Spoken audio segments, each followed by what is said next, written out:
Hi guys, எல்லாத்துக்கும் good morning. நான் உங்கள் கேஎஸ் ஓம்லேருந்து பேசுகிறேன். எல்லாம் பசியாக இருக்கீங்களா?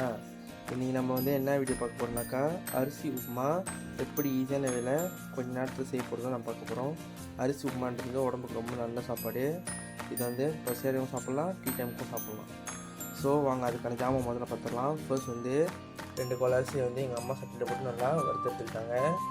அப்புறம் சின்ன வெங்காயம் ஒரு 5 வெட்டி வச்சுருக்காங்க. இஞ்சி 1, சோப்பு மிளகா 1, கருவேப்பிலை கொஞ்சம், அப்புறம் காஞ்ச மிளகா ஒரு 4 வெட்டி வச்சுருக்காங்க. அப்புறம் கடுகு தாளிப்பு. அதுக்கு முக்கியமான ஜாமான் சீனி கண்டிப்பாக உப்புமால இருக்கணும். கொஞ்சமாவது போடணும். அது உங்கள் அளவுக்கு ஏற்ற மாதிரி நீங்கள் போட்டுக்கலாம். ஸோ இப்போ இந்த அரிசியை எங்கள் அம்மா பிளெண்டரில் போட்டு அரைக்க போகிறாங்க. அரைச்சி அதை தூளாக்க போகிறாங்க. ஸோ அதை அரைச்சதுக்கப்புறம் எப்படி இருக்கும்னு சொல்லிட்டு நான் காமிக்கிறேன். வாங்க நம்ம சமையல் வீடியோக்கு போகலாம். ஸோ அந்த அரிசி அரைச்சதுக்கு அப்புறமான டெக்ஸ்டர், அந்த அரிசி அரைச்சிட்டா அந்த அரிசி இப்படி தான் மாவாக மாறிடும். ஸோ இதை வச்சு தான் எங்கள் அம்மா இன்றைக்கி உப்புமா கிண்ட போகிறாங்க. வாங்க உப்புமா எப்படி கிண்டாங்க நம்ம பார்க்கலாம். முதல்ல சட்டி சூடாக்கி அதில் எண்ணெயை சேர்த்துக்கணும். எண்ணெயை முதல்ல சேர்த்து அந்த கடுகு தடிப்பு நல்லா வதக்கணும் guys. அதுக்கப்புறம் வெட்டி வச்ச காஞ்ச மிளகா, சோப்பு மிளகா, வெங்காயம்,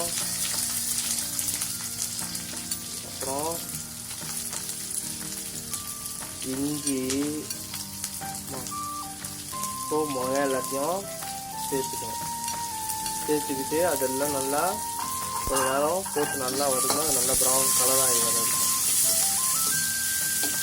ஸோ நல்லா இந்த மாதிரி பொரிஞ்சு வந்ததுக்கப்புறம் கருவேப்பிலையே அதை சேர்த்துக்கோங்க. கருவேப்பிலையை சேர்த்து கருவேப்பிலையை அதோடு செஞ்சு மிக்ஸ் பண்ணி நல்லா வதக்கணும். பாருங்கள், வதக்கும் போதே அது ஒரு மாதிரி வாசனை வருது, நல்லா அருமை கொடுக்குது. இது உடம்புக்கு ரொம்ப ரொம்ப நல்லது. ட்ரெடிஷ்னல் ஃபுட் கூட சொல்லலாம் ஒரு வகையில். அப்புறம் தண்ணி ஒரு குழை சேர்த்துக்கோங்க. தண்ணி நீங்கள் போகிற அரிசிக்கு ஏற்ற மாதிரி. இப்போ நாங்கள் 2 கோல் அரிசி போடுறதுனால 2 கோல் ஊற்றிக்கிறோம்.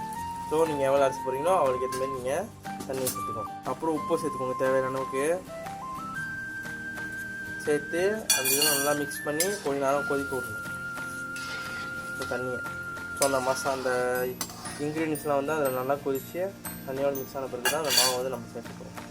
ஸோ காய்ஸ் நல்லா இப்படி கொதிச்சு வந்துடும். கொதிச்சு வந்ததுக்கப்புறம் சீனி நம்ம எடுத்துட்டாங்கன்னா அந்த சீனியை அதில் சேர்த்துக்கணும். ஏன்னா சீனி போட்டால் உப்பு கொஞ்சம் இனிப்பாக இருக்கும். ஸோ அது நல்லா அந்த சீனியை தண்ணியோட நல்லா மிக்ஸ் பண்ணிக்கணும். மிக்ஸ் பண்ணதுக்கப்புறம் அதையும் கொஞ்சம் நேரம் கொதிக்கணும். ஏன்னா அந்த சீனி நல்லா எல்லாத்துக்கும் மிக்ஸ் ஆகிறதுக்கு.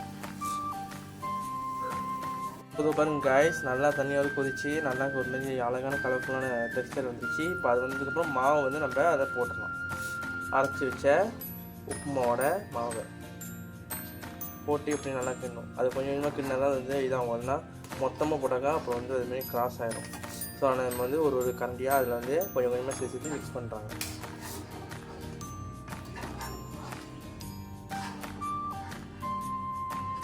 ஸோ நல்லா எல்லாத்துக்கும் கிண்ண பிறகு உப்புமா இப்படி வந்துடுங்க. இதுதான் உப்புமாவோட கடைசி இது. ஸோ இதுக்கப்புறம் நீங்கள் மங்களை சர்வ் பண்ணி சாப்பிடும் போது சீனி கொஞ்சம் சேர்த்துக்கிட்டா இன்னும் நல்லாயிருக்கும். ஸோ இந்த வீடியோ யாருக்கெல்லாம் பிடிச்சிருந்துச்சோ மறந்துடாமல் இந்த அக்கௌண்ட்டை ஃபாலோ பண்ணி லைக் பண்ணி ஷேர் பண்ணி ரீபோஸ்ட் பண்ணுங்கள்.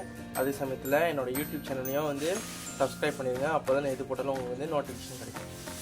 Thank you guys.